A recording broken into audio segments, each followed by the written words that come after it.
महाराणा प्रताप विद्यालय परिवार को मेरा आभार है।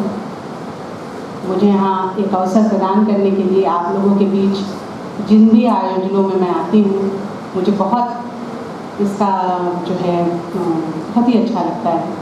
और आज की ये जो संगोष्ठी है, राष्ट्रीय शिक्षा नीति संकल्प से सिद्धि तक, इस विषय पे अपने कुछ विचार आपके सामने बहुत संक्षेप में रखने के लिए कहा गया है। सो मैं संक्षेप में ही अपनी बात को कहना चाहती हूँ। देखिए, राष्ट्रीय शिक्षा नीति एक दवा की तरह है, ऐसा मेरा मानना है। जब भी हम किसी बीमारी को लेकर किसी डॉक्टर के पास जाते हैं तो हमें अपनी शिकायतें, अपनी कंप्लेंट्स हम बताते हैं और फिर वो डॉक्टर आप हमको एक प्रेस्क्रिप्शन देते हैं जिसे हमें फॉलो करने के लिए एक सलाह दी जाती है कि आप इसका जो है पालन करिए और आपको अपनी चीज़ों से, अपनी दिक्कतों से मुक्ति हो जाएगी। सामान्यतः ऐसा होता है कि जब हम पहली बार वो प्रेस्क्रिप्शन और वो टेस्ट और वो सारी चीज़ें देखते हैं तो हम घबरा जाते हैं और हम ये सोचते हैं कि अरे तो बहुत ज़्यादा लिख दिया गया, बड़े टेस्ट बता दिए गए, बड़ा ये बता दिया गया, कैसे होगा कैसे नहीं होगा। लेकिन जब हम निष्ठापूर्वक किसी प्रिस्क्रिप्शन का पालन करते हैं तो हमें समय के साथ आराम भी मिलता है और हम अपनी कंप्लेंट से छुट्टी भी पा जाते हैं। बिल्कुल इसी तरह राष्ट्रीय शिक्षा नीति जिस पर हम लोग अपनी चर्चा कर रहे हैं, इस शिक्षा नीति की आवश्यकता ही हमारी दिक्कतों की वजह से। हमारी पहली कंप्लेंट जो है, 5-6 कंप्लेंट्स हैं जिन्हें मैं बस एड्रेस करना चाहूँगी 10 मिनट में। और पहली कंप्लेंट हमारी यही थी, हमारे शिक्षकों की यही थी कि प्राइमरी स्तर पर या जिस भी स्तर का बच्चा है वो उस स्तर के लिए तैयार नहीं है, प्रिपेयर्ड नहीं है, उसके अंदर वो कॉम्पिटेंसी नहीं है कि वो उस कक्षा के सिलेबस या उस बर्डन को झेल सके। तो lack of competency among children, इसको बहुत आसानी से एक रोड मैप देते हुए ये राष्ट्रीय शिक्षा नीति टैकल करती है। प्री प्राइमरी एजुकेशन का 5 लेवल पर 5+3+3=4 में 5 जो सबसे बड़ी संख्या आपको दिख रही है, सबसे महत्वपूर्ण भी वही संख्या है क्योंकि अभी कुछ देर पहले एक रिसर्च पेपर में ये डिस्कस हुआ कि ये IQ डेवलपमेंट की स्टेज है। और हम अब अपने जो पहले 3 से 18 तक अभी जो हम बात कर रहे हैं बच्चों को शिक्षा प्रदान करने की, इसमें जो 3 वर्ष हम प्री प्राइमरी शिक्षा और प्राइमरी शिक्षा के 2 शुरुआत के वर्ष दे रहे हैं, जो सिर्फ इसीलिए फोकस्ड है कि बच्चे के अंदर फंक्शनल लिटरेसी और न्यूमरेसी आ जाए, बच्चा आगे की क्लास में जाने के लिए कॉम्पिटेंट हो जाए। सरकार की योजनाओं में आप लोगों ने देखा कि प्रेरणा है, निपुण लक्ष्य है, फिर एक आप बहुत साधारण सा एक ऐप है, रीड अलॉन्ग ऐप है, जो ये सुनिश्चित करता है कि हर बच्चा किताब पढ़ना जाने, बेसिक सवाल लगा सके, जिससे कि वो 3 में जाने योग्य, 3 के बाद 4 में जाने योग्य हो जाए और फिर उसके बाद 5 से जब निकले तो 6ठी कक्षा में जाने योग्य हो जाए। तो हमारी ये जो समस्याएं थी, जो कॉम्पिटेंसी की समस्या बच्चों के अंदर थी, ये बहुत इजीली जो है ये राष्ट्रीय शिक्षा नीति एड्रेस करती है। 360 डिग्री रिपोर्ट कार्ड की बात राष्ट्रीय शिक्षा नीति में की गई है, जो हमारे पुराने असेसमेंट रिपोर्ट कार्ड्स थे जो बिल्कुल अर्थहीन है, जिनका कोई अर्थ नहीं है, तो उसकी बजाय एक ऐसा रिजल्ट, एक ऐसा रिपोर्ट कार्ड दिया जाए बच्चे को जो सचमुच उसके होलिस्टिक डेवलपमेंट को इंडिकेट करता हो। तो इस पर भी इस शिक्षा नीति में इस समस्या का भी जो है समाधान किया गया। दूसरी जो हमारी समस्या थी कि हम एक स्ट्रीम लेकर के जो चलते थे, सभी को इससे शिकायत इस बात की थी कि यदि कोई साइंस का विद्यार्थी है और उससे हिस्ट्री का या सिविक्स का कोई प्रश्न पूछ दिया जाए तो कुछ भी बताने की में समर्थ नहीं रहता। हम लोग भी कॉम्पिटिशन्स की तैयारी करते रहे हैं और साइंस स्टूडेंट रहते हुए फिर दोबारा से 11th की हिस्ट्री की किताब खोजना शुरू करते हैं। ये दर्शाता है कि कहीं ना कहीं हम अगर फिजिक्स, केमिस्ट्री, बायोलॉजी पढ़ने में एंगेज हो गए हैं तो हम फिर उन 3 ही विषयों को पढ़ते रहते हैं, या हमारे बच्चे साइंस स्ट्रीम ले लेते हैं तो उसी में उलझे रहते हैं। और जो कला वर्ग के बच्चे हैं वो ये भी नहीं समझ पाते हैं कि कोरोना एक वायरस था या एक बैक्टीरिया था। तो स्ट्रीम में विभाजन जो है, इसको यदि ये शिक्षा नीति खत्म कर रही है या सभी विषयों का मल्टीपल मिक्स एंड मैच का ऑप्शन जो ये शिक्षा नीति हमको दे रही है, ये अपने आप में ये दिखाता है कि सभी विषयों का इक्वल स्थान है, सबका अपना एक नॉलेज बेस है और उन सभी नॉलेज बेसिस का अपना एक स्कोप है। तो इसलिए ये विचार करना, मुझे ध्यान है बहुत छोटी उम्र में मेरी बुआ जब आर्ट स्ट्रीम में जाना चाहती थी तो मेरे बाबा कहते थे कि कला लेके क्या करोगी। तो कला के संदर्भ में हम कला ही समझते थे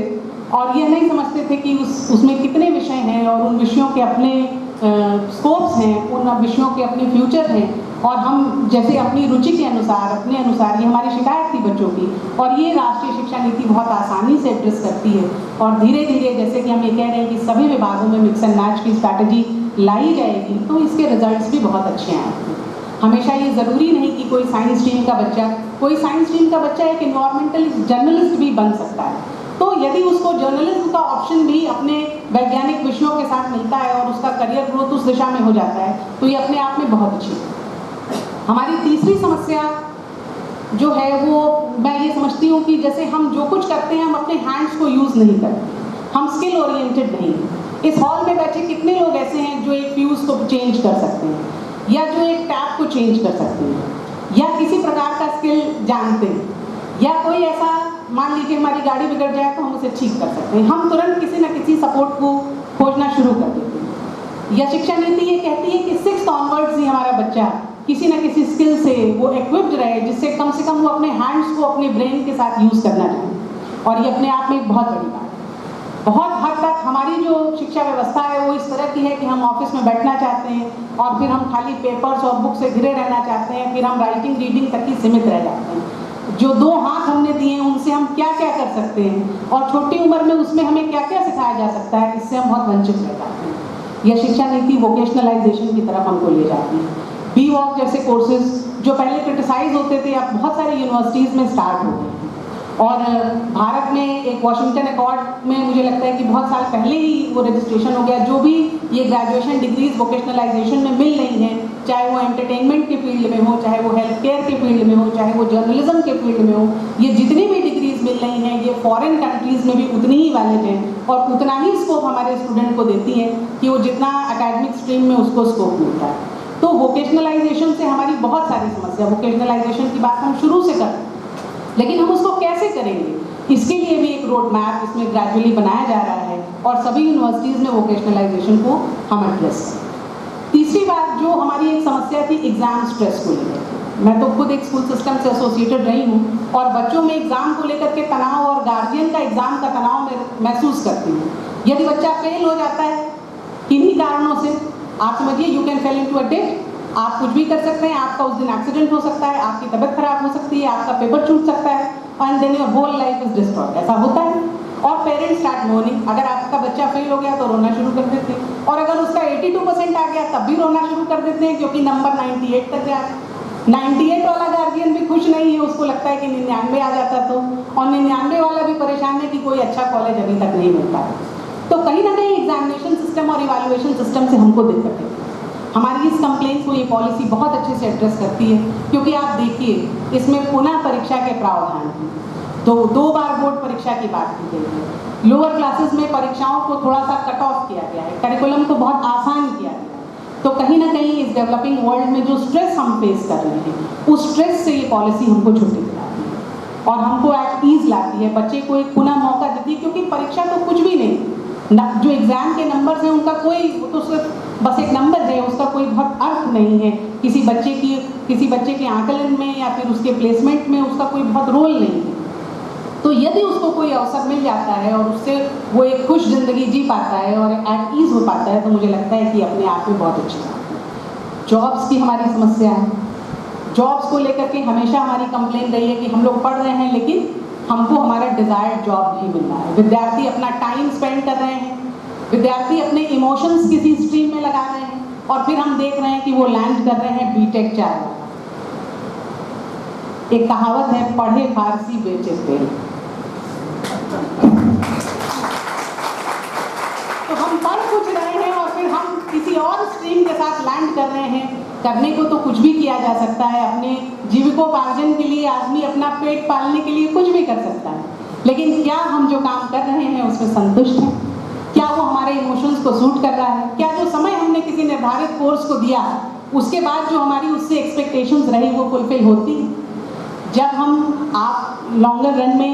जब हम ये मल्टीपल स्ट्रीम ऑप्शंस देखेंगे, वोकेशनलाइजेशन देखेंगे, तो ये जॉब की समस्या भी हमारी जो है ये पॉलिसी ग्रेजुअली ये रिजॉल्व करती हुई दिखाई पड़ेगी क्योंकि बहुत सारे कोर्सेज इमर्ज होंगे, बहुत सारी जॉब अपॉर्चुनिटीज़ इमर्ज होंगी। और जो हम ट्रेडिशनल पैटर्न पे चलते आए थे कि जब सब बच्चे पीसीबी ले लेते थे या पीसीएम ग्रुप ले लेते थे और अगर वो उस स्ट्रीम को, साइंस स्ट्रीम को नहीं अडॉप्ट करते थे तो ऐसा माना जाता था कि दे आर ऑफ नो, किसी काम के नहीं। अगर आपने विज्ञान नहीं लिया तो पहले एक समय ऐसा है कि वो मान लेते थे कि किसी योग्य आप हैं नहीं, अब आप घर ही बैठिए, पढ़िए या मत पढ़िए, इससे कोई मतलब नहीं। तो हमें हमारी ही समस्याओं से जो है, जो हमारे चैलेंजेस थे, उससे ये छुट्टी मिलती है। आप देखिए आजकल के यूथ में हम सभी की ये समस्या है कि हम प्रॉपर प्लेसमेंट नहीं पा पा रहे। तो ये जो हमारी जॉब से संबंधित कंप्लेन है, ये अभी ये शिक्षा नीति ग्रेजुअली जो है एड्रेस करती हुई आपको दिखाई पड़ेगी, जो वेरियस करियर अपॉर्चुनिटीज इसमें हमारी रेगुलेटिंग बॉडीज और अच्छी हो रही, क्योंकि जो क्वालिटी एजुकेशन की बात हम करते हैं, जिस रिसर्च वर्क की हम बात करते हैं जिससे कि क्वालिटी एजुकेशन में हमारे स्टैंडर्ड्स हाई हों, तो हम world class universities, world class institutions बनाएं, उसके लिए भी एक अवसर देती है। मैं आपको आज से बहुत साल पहले मैंने कुछ आर्टिकल्स पढ़े थे जिसमें कुछ यूनिवर्सिटीज़ ऐसी थी जहाँ पे 4 ईयर ग्रेजुएशन प्रोग्राम स्टार्ट किया गया, तो 4 ईयर ग्रेजुएशन प्रोग्राम को बड़ा क्रिटिसाइज किया गया। वाइस चांसलर्स को लोग अटैक करने लगे, प्रोफेसर्स को लोग अटैक करने लगे कि ये देखिए 4 ईयर कितना वेलकम किया जा रहा है नेशनल एजुकेशन पॉलिसी में, क्योंकि जो चौथा साल है वो रिसर्च को समर्पित है, वहाँ से आपको डायरेक्ट रिसर्च की एंट्री मिल रही है। और मुझे लगता है कि ये जो बच्चे का जो समय बच रहा है, ये अपने आप में मतलब बहुत ही उसके जीवन में जो है योगदान इसका उस समय का जो है वो राष्ट्रीय शिक्षा नीति अपने आप में एक बहुत अच्छी रेमेडी है। इसके जो सॉल्यूशंस हैं शुरू में थोड़े चैलेंजिंग ज़रूर लग सकते हैं, एक लर्निंग कर्व हम ज़रूर ऑब्जर्व करेंगे। अभी शुरुआत में चीज़ें समझ में नहीं आ रही हैं, अभी ऐसा लग रहा है कि कैसे होगा, हमारे पास रिसोर्सेज नहीं है, अभी हम इन चीज़ों में लैक कर रहे हैं, अभी एक प्रॉपर गाइडलाइन इसकी हमारी नहीं बन पा रही है। लेकिन ये जो लर्निंग गैप थोड़ा सा ज़रूर बनेगा, लेकिन उसके बाद इसके रिजल्ट्स बहुत अच्छे होंगे और बहुत फ्रूटफुल होंगे।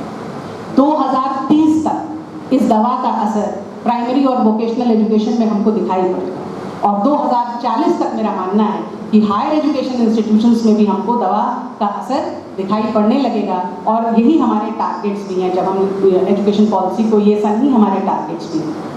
जब हम ये कहते हैं कि हम बच्चे को मदर टंग में पढ़ाएंगे, तो हम ये मानते हैं कि टाइम बाउंड में, कम समय में जिस भाषा में वो सीखे उस भाषा में हमको पढ़ाना है। और मल्टीलिंगुअलिज्म, हमको सिर्फ एक भाषा पे स्टिक ऑन नहीं करना है, बहुत सारी भाषाओं को हमको साथ लेके चलना है, क्योंकि सभी भाषाओं से आपका विकास होता है, आपका स्कोप बढ़ता है। लोग कहते हैं कि इंग्लिश को नेग्लेक्ट करिए, मैं ऐसा मानती हूँ कि इंग्लिश और कोई भी अन्य भाषा आपको इक्वल बनाती है, आपको एक और नॉलेज कंटेंट के साथ जोड़ती है। तो ये बहुत ज़रूरी है कि हमारे बच्चे सिर्फ एक भाषा से सीमित ना रहें, कई भाषाओं का ज्ञान उनको हो।